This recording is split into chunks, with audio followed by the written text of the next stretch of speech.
Imagina por un momento que un médico intenta tratar a un paciente sin saber realmente qué le ocurre. Puede observar síntomas, puede hacer suposiciones, incluso puede aplicar ciertos tratamientos, pero sin un diagnóstico correcto, todo esfuerzo será, en el mejor de los casos, insuficiente y en el peor, completamente inútil, porque sin diagnóstico no hay dirección, sin diagnóstico no hay solución verdadera. Y lo mismo sucede con la condición humana. Hay algo profundamente desordenado en el ser humano, algo que incluso las personas que no creen en Dios pueden percibir. Lo vemos en la sociedad, en las relaciones, en nuestras propias decisiones. Sabemos que algo no está bien, pero no sabemos exactamente qué es. Tocamos la superficie del problema, pero no alcanzamos su raíz. Y ese es precisamente el gran dilema. No tenemos la capacidad por nosotros mismos de diagnosticar correctamente el estado real del alma humana. Necesitamos algo más que observación. Necesitamos una revelación. Necesitamos que alguien que vea con absoluta claridad lo que hay dentro del corazón humano nos diga la verdad, aunque esa verdad sea incómoda. Y eso es exactamente lo que encontramos en Romanos capítulo 3. Aquí no tenemos la opinión de un filósofo, ni el análisis de un sociólogo, ni la reflexión de un pensador moral. Aquí tenemos el diagnóstico divino. Es como si Dios hubiera tomado una radiografía perfecta del corazón humano y ahora nos entregara el informe. Pero antes de continuar, hay algo importante que debes entender. Este diagnóstico es profundamente negativo, es incómodo, es confrontativo. No está diseñado para halagarte ni para hacerte sentir bien contigo mismo. Y sin embargo, no fue dado para destruirte, sino para prepararte. Porque solo cuando entiendes la gravedad real de tu condición, puedes comprender la grandeza de la solución que Dios ha provisto. Mi intención no es que salga de aquí deprimido ni aplastado por el peso de estas palabras. Al contrario, mi deseo y mi oración es que al final de este mensaje quedes abrumado, pero no por la desesperación, sino por la magnitud del amor de Dios. Que al ver cuán profundo es el problema humano, puedas finalmente apreciar cuán extraordinaria es la gracia que lo resuelve. Romanos 3 no es un discurso aislado. Forma parte de una exposición mucho más amplia donde el apóstol Pablo, desde el capítulo 1 hasta el 11, despliega con precisión cada aspecto de la obra salvadora de Cristo. Y luego, a partir del capítulo 12, hace un llamado. Si esto es cierto, si esto es lo que Dios ha hecho, entonces tu vida no puede seguir igual. Debe ser entregada, transformada, rendida. Pero antes de hablar de transformación, Pablo hace algo que muchos hoy evitan. Nos obliga a mirar nuestra condición real. No la versión suavizada que nos gusta creer, no la imagen que proyectamos hacia los demás, sino la verdad desnuda de lo que somos delante de Dios. Y aquí está lo impactante. Este diagnóstico no fue escrito principalmente para incrédulos, fue escrito para creyentes. Es un recordatorio de quiénes éramos cuando Cristo nos encontró. Porque si olvidas de dónde fuiste rescatado, empezarás a sobreestimarte a ti mismo. Y en el momento en que te sobreestimas, comienzas a perder la capacidad de asombrarte por la gracia. Y cuando dejas de asombrarte por la gracia, tu vida espiritual empieza a enfriarse. Así que lo que estamos a punto de ver no es solo teología, es un espejo que no refleja lo que quieres ver, sino lo que realmente eres sin Dios. Y ese es el punto de partida necesario, porque solo cuando el diagnóstico es claro, la esperanza se vuelve real. Ahora bien, después de establecer la necesidad de un diagnóstico correcto, Pablo procede a presentar el veredicto con una claridad que no deja espacio para interpretaciones cómodas. Y lo primero que hace es eliminar cualquier intento humano de escapar de la conclusión. Él plantea una pregunta que en el fondo muchos quisieran responder afirmativamente. ¿Somos mejores? ¿Hay algún grupo, alguna categoría de personas que pueda colocarse por encima del resto y decir, nosotros no estamos en esa condición? La respuesta es contundente. No, en ninguna manera. No hay excepción, no hay privilegio, no hay ventaja moral que pueda colocarte fuera del problema. Judíos, gentiles, religiosos, irreligiosos, moralistas, indiferentes, todos están bajo pecado. Y aquí debemos detenernos, porque esta expresión no significa simplemente que todos cometemos errores ocasionales, como si el pecado fuera un accidente esporádico en una vida básicamente buena. No, lo que Pablo está diciendo es mucho más profundo, mucho más inquietante. El ser humano no solo peca, está bajo el dominio del pecado. Es una condición, no solo una conducta. Es una esclavitud, no solo una debilidad. El pecado no es algo que visitamos de vez en cuando. Es el sistema bajo el cual nacemos, vivimos y actuamos. Y lo más engañoso de esta esclavitud es que no se siente como esclavitud. El pecador hace lo que quiere y precisamente por eso cree que es libre. Pero esa libertad está condicionada por una voluntad que ya ha sido moldeada, inclinada, gobernada por el pecado. Así que en realidad el hombre no hace lo que debería querer, sino que siempre quiere lo que está distorsionado. Y esto nos lleva a la segunda declaración, que es aún más radical. No hay justo ni aún uno. No dice pocos, no dice la mayoría, no dice ninguno. Ni una sola persona en toda la historia humana ha cumplido el estándar perfecto de justicia que Dios requiere. Y aquí es donde el pensamiento humano suele resistirse, porque inmediatamente empezamos a compararnos. Pensamos en personas peores que nosotros, en crímenes que no hemos cometido, en decisiones que evitamos. Y en esa comparación construimos una sensación de relativa inocencia. Pero Dios no compara como nosotros. Dios no mide tu vida en relación a otros pecadores, sino en relación a su propia santidad. Y cuando ese es el estándar, toda boca queda cerrada. No hay argumento, no hay defensa, no hay justificación posible. El veredicto ya ha sido emitido en la corte más alta del universo y el juez no es otro que Dios mismo. Y ese veredicto es universal, culpable. Ahora bien, ¿por qué es tan serio esto? Porque el problema no es simplemente que fallamos en ciertas áreas. El problema es que fallamos en lo más esencial. Cuando Jesús fue preguntado acerca del mandamiento más importante, no mencionó primero el comportamiento externo, sino la raíz de todo. Amarás al Señor tu Dios con todo tu corazón, con toda tu alma y con toda tu mente. Ese es el estándar. No parcialmente, no ocasionalmente, no cuando nos conviene, sino totalmente. Y la realidad es que ninguno de nosotros ha vivido así. Nos amamos a nosotros mismos con esa intensidad. Tomamos decisiones en función de nuestro beneficio. Buscamos nuestra propia satisfacción. Defendemos nuestra propia imagen. En otras palabras, nos colocamos en el centro. Y ese es el pecado fundamental del que brotan todos los demás. La autoexaltación, el ego como trono, el yo como referencia final. Por eso cuando Pablo afirma que todos están bajo pecado y que no hay justo ni aún uno, no está exagerando, está describiendo con precisión la condición humana. No se trata de un lenguaje duro para impactar, sino de una verdad necesaria para despertar. Porque mientras el hombre siga creyendo que su problema es superficial, jamás buscará una solución radical. Y aquí es donde el diagnóstico comienza a incomodar de verdad. Porque no se limita a señalar lo que hacemos, sino que expone lo que somos. No es solo una lista de fallas, es una revelación de nuestra naturaleza. Y si eso es cierto, entonces el problema es mucho más profundo de lo que jamás habíamos imaginado. Pero Pablo no se detiene en declaraciones generales. No se queda en el nivel del veredicto abstracto. Ahora desciende, por así decirlo, al interior del ser humano, para mostrarnos cómo ese estado de estar bajo pecado se manifiesta en la práctica. Y lo primero que revela es algo que muchos no esperarían. El problema comienza en el entendimiento. No hay quien entienda, no hay quien busque a Dios. Es una afirmación absoluta. No dice pocos entienden o algunos buscan, dice ninguno. Y esto resulta desconcertante. Porque vivimos en una época donde el conocimiento es abundante, donde el ser humano ha alcanzado niveles impresionantes de desarrollo intelectual. Podemos analizar el universo, manipular la materia, construir sistemas complejos, pero cuando se trata de conocer a Dios como Él realmente es, algo falla profundamente. El intelecto humano no está destruido, pero sí está distorsionado. Funciona con precisión en muchas áreas, pero está oscurecido en aquello que más importa. El hombre puede acumular información acerca de Dios, puede incluso estudiar teología, memorizar doctrinas, argumentar con lógica y aún así no conocer verdaderamente a Dios.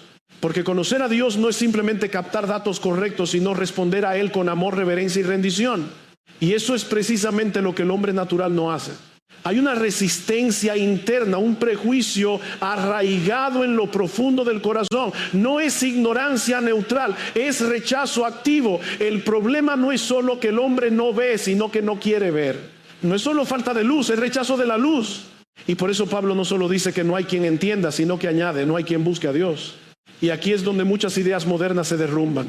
Porque solemos pensar que el ser humano en su estado natural está en una búsqueda sincera de Dios, que todas las religiones son expresiones de ese anhelo espiritual. Pero Pablo dice algo radicalmente distinto. El hombre puede buscar sentido, puede buscar paz, puede buscar propósito, pero no busca al verdadero Dios. No al Dios que se revela en las Escrituras, no al Dios que exige rendición, no al Dios que confronta el pecado.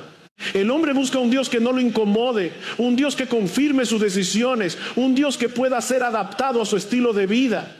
Pero al Dios verdadero, al Dios santo, al Dios que llama al arrepentimiento, ese Dios no es buscado naturalmente. Y esto nos lleva a una verdad aún más profunda. El pecado no solo ha afectado nuestra mente, también ha corrompido nuestros deseos. Amamos lo que no deberíamos amar y rechazamos lo que deberíamos desear. La voluntad humana no es neutral, está inclinada. Y esa inclinación no apunta hacia Dios, sino en dirección contraria.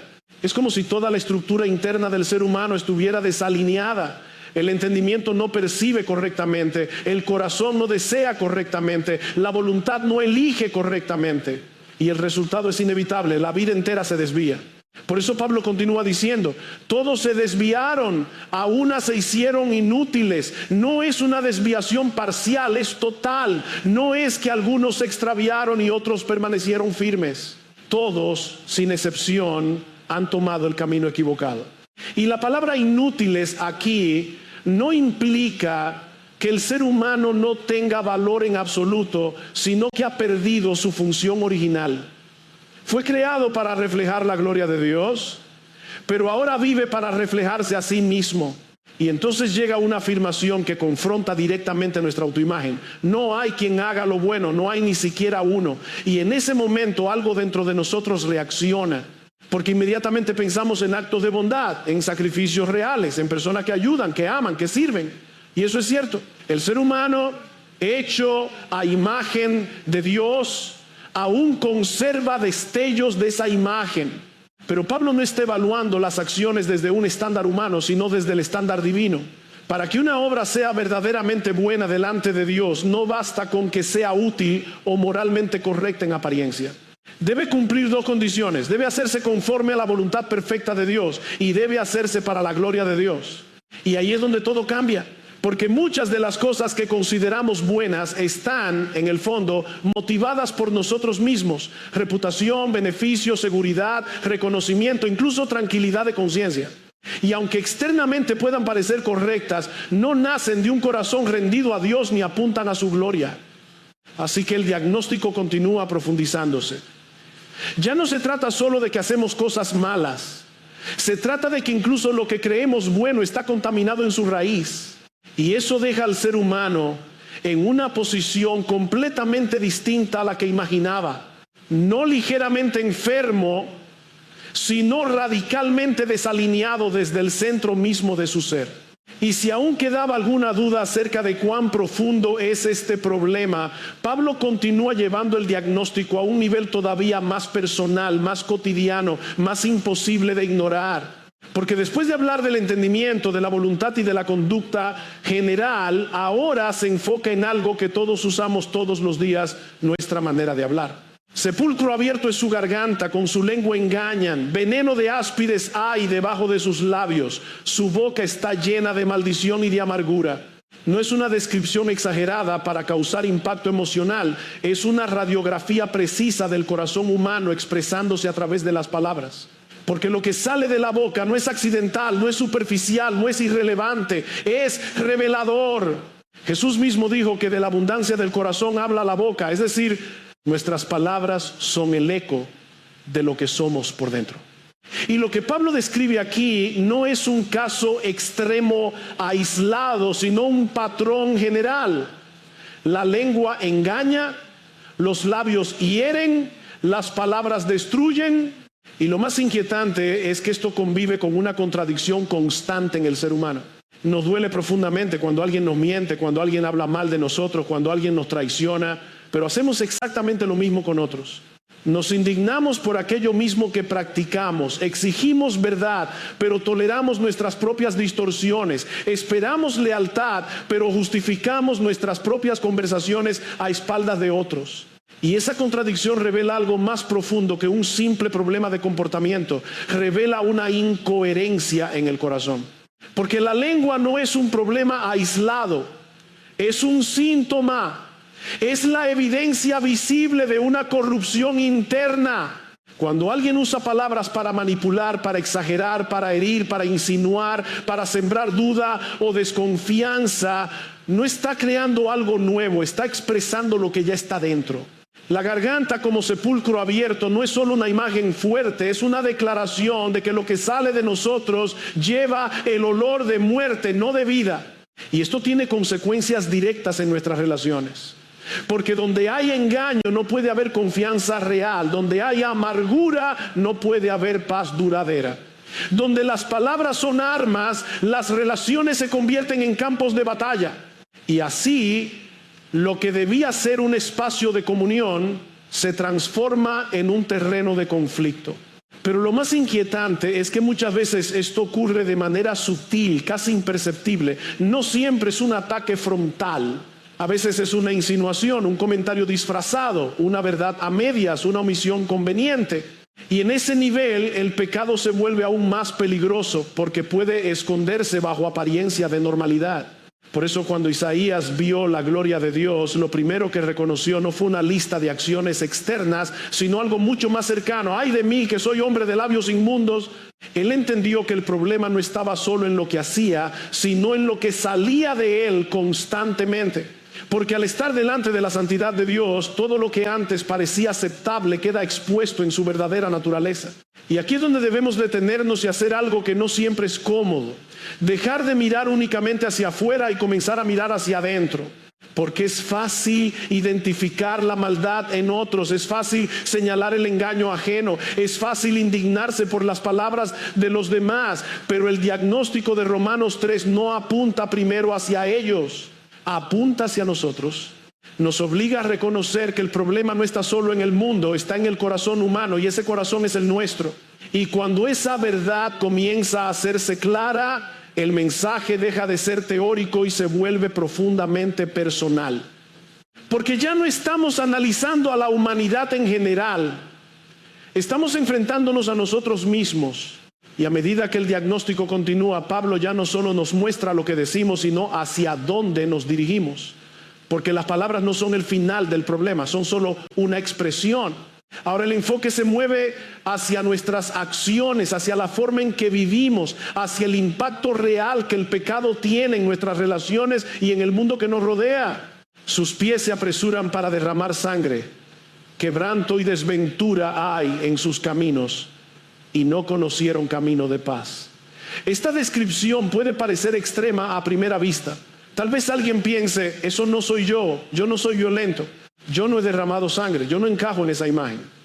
Pero aquí es donde debemos tener cuidado, porque tendemos a interpretar estas palabras de la manera más superficial posible para proteger nuestra autoimagen. Jesús mismo confrontó esa manera de pensar cuando dijo que no solo es culpable el que mata, sino también el que guarda ira en su corazón, el que desprecia, el que hiere con palabras cargadas de odio. Porque el acto externo es solo la manifestación final de algo que ya existía internamente. La violencia visible comienza como una disposición invisible. El homicidio empieza en el corazón. Así que cuando Pablo habla de pies que se apresuran al mal, no está describiendo únicamente a criminales evidentes, sino a una humanidad cuya inclinación natural no es hacia la paz, sino hacia el conflicto. Tal vez no todos empuñan un arma, pero todos, en algún nivel, participan en dinámicas de ruptura, orgullo, resentimiento, competencia destructiva, falta de perdón, indiferencia hacia el daño causado. Y por eso añade, quebranto y desventura hay en sus caminos. Donde el hombre camina deja huellas. Y esas huellas no son neutrales, son huellas de ruptura, de dolor, de consecuencias. Basta mirar la historia, basta mirar la sociedad, basta mirar incluso nuestras propias relaciones para reconocer que esto es cierto. Las relaciones se rompen, la confianza se pierde, las heridas se acumulan y muchas veces ni siquiera entendemos completamente por qué. Y entonces Pablo concluye esta sección con una frase que resume todo: no conocieron camino de paz. No dice que la paz no exista, sino que el hombre no la conoce, no la entiende, no la produce, no sabe caminar en ella. Puede hablar de paz, puede desear paz, puede incluso intentar construirla, pero carece de la base necesaria para sostenerla. Porque la paz verdadera no es simplemente ausencia de conflicto, es el resultado de un orden restaurado, de una relación correcta con Dios que luego se refleja en las relaciones con los demás. Y si esa relación fundamental está rota, todo lo demás inevitablemente se distorsiona. Así que el problema no es solo que a veces haya conflictos, el problema es que el ser humano en su estado natural no tiene dentro de sí los recursos para vivir en verdadera paz. Puede negociar, puede adaptarse, puede contenerse por un tiempo, pero tarde o temprano lo que hay en el corazón vuelve a manifestarse. Y en este punto el diagnóstico ya es innegable. No estamos hablando de fallas aisladas, ni de errores ocasionales, ni de áreas específicas que necesitan mejora. Estamos viendo un cuadro completo. Mente afectada, deseos distorsionados, voluntad inclinada, palabras contaminadas, caminos desviados. Todo el ser humano está involucrado y eso nos lleva inevitablemente a la raíz del problema.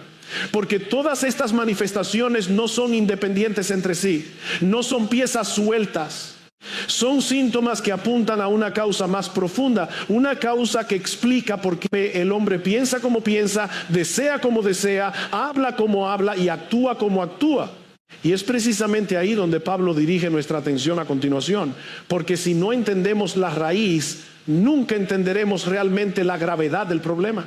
Y finalmente Pablo llega al núcleo de todo el diagnóstico, a la raíz que explica cada una de las manifestaciones anteriores, a la causa que sostiene todo el sistema corrupto del corazón humano. No hay temor de Dios delante de sus ojos. Esta no es una frase más dentro del argumento, es la conclusión que lo explica todo. Es la llave que abre la comprensión de por qué el entendimiento está oscurecido, por qué la voluntad está torcida, por qué las palabras hieren y por qué los caminos producen destrucción. Porque cuando el hombre pierde el temor de Dios, pierde el centro. Y cuando pierde el centro, todo lo demás comienza a desordenarse inevitablemente. El temor de Dios no es simplemente miedo en el sentido superficial, no es terror irracional ni ansiedad religiosa. Es una combinación profunda de reverencia, reconocimiento, asombro y conciencia de quién es Dios realmente. Es vivir sabiendo que Dios es Dios y que nosotros no lo somos. Pero el ser humano ha tomado una decisión radical, aunque muchas veces no la formula en palabras: vivir como si Dios no importara, vivir de espaldas a Él, vivir como si su opinión no tuviera peso, como si su voluntad no fuera relevante, como si su presencia no fuera real. Y ese rechazo no siempre es explícito, muchas veces es silencioso, cotidiano, normalizado. Se expresa en la manera en que decidimos, en la manera en que priorizamos, en la manera en que organizamos nuestra vida. Y aquí ocurre algo profundamente irónico. El hombre que no teme a Dios comienza a temer todo lo demás. Comienza a vivir dominado por temores menores. El miedo a la opinión de otros, el miedo al fracaso, el miedo a perder, el miedo a no ser suficiente, el miedo a fuerzas que ni siquiera entiende. Se aferra a supersticiones, a sistemas humanos, a estructuras de control, porque al perder el temor correcto, su corazón queda expuesto a temores equivocados. Así que lo que Pablo está diciendo no es solo que el hombre ha cometido errores morales, sino que ha roto la relación más fundamental de todas. El problema más grave del ser humano no es simplemente que daña a otros, sino que vive en enemistad con Dios.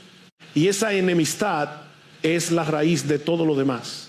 Por eso esta doctrina ha sido llamada la depravación total o corrupción radical.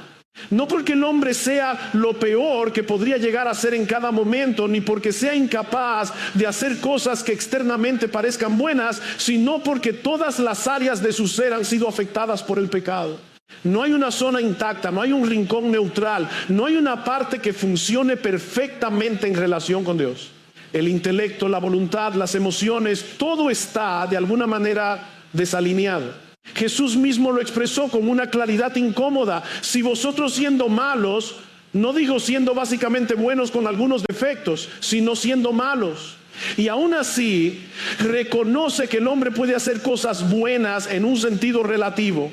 Puede amar a sus hijos, puede actuar con generosidad, puede mostrar bondad, pero eso no cambia el diagnóstico fundamental. Porque esas acciones, aunque valiosas en el plano humano, no nacen necesariamente de un corazón que vive para la gloria de Dios. Y aquí es donde todo se vuelve profundamente personal. Porque ya no estamos hablando de una teoría ni de una categoría teológica distante. Estamos hablando de la condición real del ser humano. Y eso nos incluye, este no es el retrato de algunos allá afuera, es el retrato de lo que somos por naturaleza.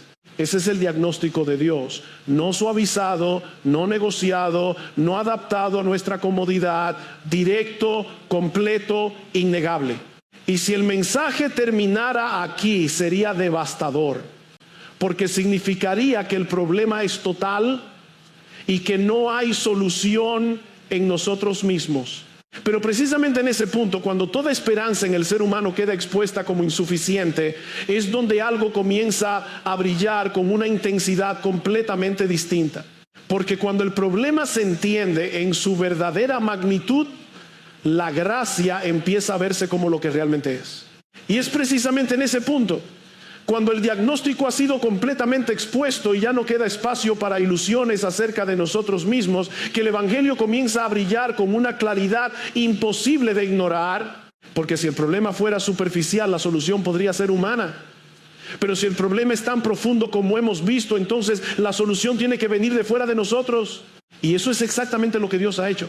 El mismo pasaje que nos lleva a reconocer nuestra condición también nos prepara para entender la grandeza de lo que viene después. Porque el Evangelio no comienza con lo que el hombre hace por Dios, sino con lo que Dios ha hecho por el hombre. No comienza con esfuerzo humano, sino con intervención divina. No comienza con mérito, sino con gracia. Pablo lo expresa de manera gloriosa en Efesios 2. Y Él os dio vida a vosotros cuando estabais muertos en vuestros delitos y pecados. No dice enfermos, no dice debilitados, no dice confundidos, dice muertos. Y esa palabra cambia completamente la perspectiva. Un muerto no colabora, no mejora progresivamente, no responde a estímulos. Un muerto necesita vida desde afuera, y eso es exactamente lo que Dios provee. Pero aquí viene la parte más impactante. Dios no actuó cuando nosotros estábamos en nuestro mejor momento, ni cuando estábamos intentando mejorar, ni cuando comenzábamos a buscarlo sinceramente. Él actuó cuando estábamos muertos, cuando no había respuesta, cuando no había mérito, cuando no había nada que pudiera motivarlo desde nuestro lado. Pero Dios, esa pequeña expresión cambia todo. Es el punto de quiebre en la historia humana y en la historia personal de cada creyente. Pero Dios, que es rico en misericordia, por su gran amor con que nos amó, aún estando nosotros muertos, nos dio vida juntamente con Cristo. No porque lo merecíamos, no porque lo pedimos primero, no porque cumplimos condiciones, sino porque Él decidió amar. Y aquí es donde el contraste se vuelve abrumador. Todo lo que Romanos 3 revela acerca del hombre, su corrupción, su incapacidad, su enemistad, no es ignorado por Dios. Es precisamente eso lo que hace que su gracia sea tan extraordinaria. Porque Dios no salva a personas potencialmente buenas que necesitan un pequeño ajuste. Salva a pecadores que no podían salvarse a sí mismos en absoluto. Por eso Pablo dice en Romanos que Dios muestra su amor para con nosotros en que siendo aún pecadores, Cristo murió por nosotros. No después de cambiar, no después de mejorar, no después de probar algo, sino en esa condición exacta que el diagnóstico describe. Y eso redefine completamente la manera en que entendemos la salvación. Porque ya no es una escalera que el hombre sube, es un rescate que Dios desciende a realizar. Ya no es un sistema de logros, es una obra terminada. Ya no es algo que completamos, es algo que recibimos. Por eso Jesús en la cruz dijo: consumado es. No comenzado es, no parcialmente hecho, sino completo. Todo lo necesario para la salvación fue realizado por Él. La justicia que Dios exige fue satisfecha en Cristo. La deuda fue pagada. El veredicto puede ser cambiado, no porque el juez ignore la culpa, sino porque la culpa fue cargada sobre otro. Y en ese momento, la pregunta deja de ser ¿qué puedes hacer tú? Y pasa a ser ¿qué harás con lo que Dios ya hizo? Porque el Evangelio no es una invitación a mejorar tu vida superficialmente, es un llamado a reconocer tu incapacidad y a confiar completamente en Cristo. Ese es el punto donde muchos tropiezan, porque el orgullo humano resiste la idea de no poder contribuir. Queremos hacer algo, queremos aportar, queremos sentir que tenemos parte en el proceso, pero el Evangelio elimina toda posibilidad de jactancia. Nos coloca en una posición donde solo podemos recibir o rechazar. Y sin embargo, en esa humillación hay una libertad inmensa, porque si la salvación dependiera de ti, nunca podrías estar seguro. Pero como depende completamente de Cristo, puedes descansar. Así que este diagnóstico, por duro que sea, no fue dado para destruirte, sino para llevarte exactamente a este punto. A ver que tu única esperanza no está en ti, sino en aquel que hizo por ti lo que tú jamás podrías hacer por ti mismo. Y ahora, habiendo visto con claridad el diagnóstico y habiendo contemplado la grandeza de la solución, llegamos al punto más importante de todos, la respuesta. Porque el Evangelio no es solo algo que se entiende, es algo ante lo cual se responde. No es simplemente información que se analiza, es una verdad que exige una decisión. Porque si todo lo que hemos visto es cierto, si realmente el ser humano está bajo pecado, si no hay justo ni a uno, si el corazón está corrompido en su raíz, si no hay temor de Dios delante de sus ojos, entonces queda completamente claro que nadie puede salvarse a sí mismo. Nadie puede producir en su interior lo que no existe. Nadie puede darse vida si está muerto. Nadie puede declararse inocente en la corte de Dios. Pero precisamente ahí donde termina toda esperanza humana, comienza la invitación divina. El Evangelio no te dice, haz más, mejora, esfuérzate, compénsalo. El Evangelio te dice, mira lo que ya fue hecho. No te apunta hacia ti, te apunta hacia Cristo. No te llama a confiar en tu capacidad, sino a descansar en su obra perfecta. Por eso la respuesta no es intentar arreglarte por fuera, ni prometer cambios superficiales, ni acumular buenas obras esperando equilibrar la balanza. La respuesta es arrepentimiento y fe. Arrepentimiento no solo como sentimiento de culpa, sino como reconocimiento profundo de que estabas equivocado acerca de ti mismo, acerca de Dios, acerca de todo. Y fe, no como optimismo vacío, sino como una confianza real, concreta, total en la persona y en la obra de Jesucristo. Venir a Cristo es abandonar la ilusión de autosuficiencia, es dejar de negociar con Dios, es dejar de presentarte con argumentos, es venir con las manos vacías y con el corazón dispuesto a recibir. Y aquí hay algo glorioso que no puede pasar por alto. Dios no rechaza a quien viene así. No hay un solo caso en toda la Escritura de alguien que haya venido a Cristo reconociendo su necesidad y haya sido rechazado. No importa cuán profundo sea el pecado, no importa cuán larga haya sido la historia, no importa cuán endurecido haya estado el corazón, si vienes, Él recibe. Porque la base de esa aceptación no está en ti, está en Cristo. Está en su justicia, en su sangre derramada, en su obra completa. Y esa obra es suficiente, totalmente suficiente. Así que si estás escuchando esto y nunca has venido a Cristo de esa manera, este no es un llamado más, este es el momento. No necesitas moverte de lugar, no necesitas esperar condiciones ideales, no necesitas entender absolutamente todo, pero sí necesitas reconocer la verdad y responder a ella. Pídele a Dios que te muestre tu condición tal como es. Pídele que rompa cualquier autoengaño. Pídele que te haga ver la gravedad del pecado, pero también la belleza de Cristo. Y luego, ven tal como estás, pero no para quedarte igual, sino para ser transformado desde la raíz. Y para aquellos que ya han creído, este mensaje no es repetición innecesaria, es fundamento. Porque la vida cristiana no crece lejos del Evangelio, crece profundizando en él. Cada vez que recuerdas quién eras sin la gracia de Dios, tu orgullo se debilita. Cada vez que recuerdas lo que Cristo hizo por ti, tu gratitud se fortalece. Y cada vez que contemplas esa gracia, tu adoración se vuelve más real, más profunda, más viva.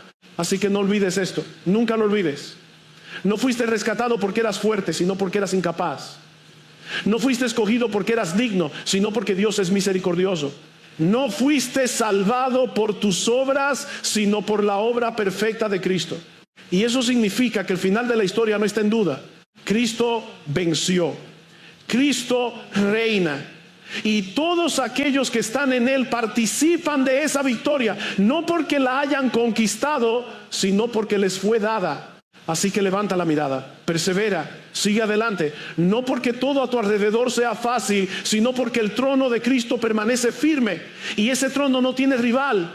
Y un día, aquello que ahora creemos por fe, lo veremos con nuestros propios ojos. Una multitud que nadie puede contar, de toda nación, lengua y pueblo, unidos no por una torre construida por hombres, sino por una salvación lograda por Dios. Y todos, absolutamente todos, declarando una misma verdad. La salvación pertenece a nuestro Dios y al Cordero. Amén. This world is endless, so wide, so far, but somehow I'm still lost in you.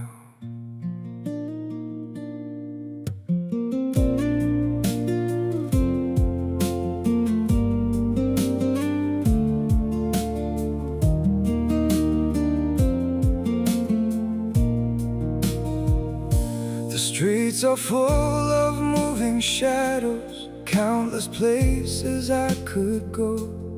City shining, people passing, yet I still feel so alone. Every road keeps leading nowhere, every sky feels cold and blue. In this world so vast and open, I'm still lost in missing you. The world is wide, so wide before me,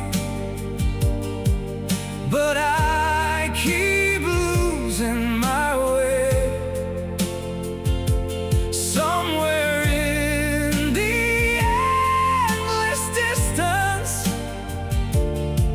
your memory makes me stay.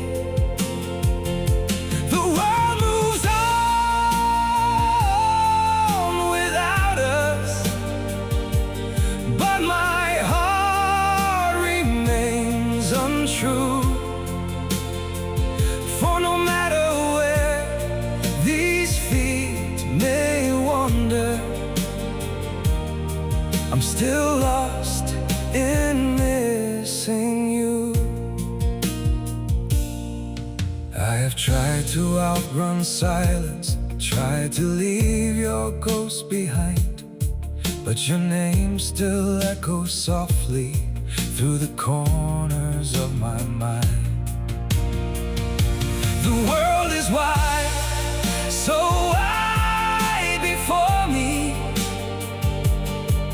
but I keep losing my way. Somewhere in the endless distance, your memory makes me stay. The world moves on without us, but my heart remains untrue. For no matter where these feet may wander,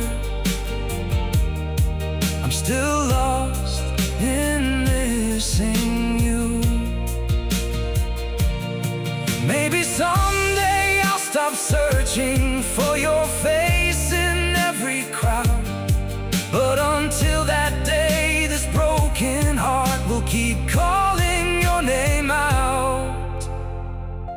The world is wide, so wide before me, but I keep losing my way. Somewhere in the endless distance, your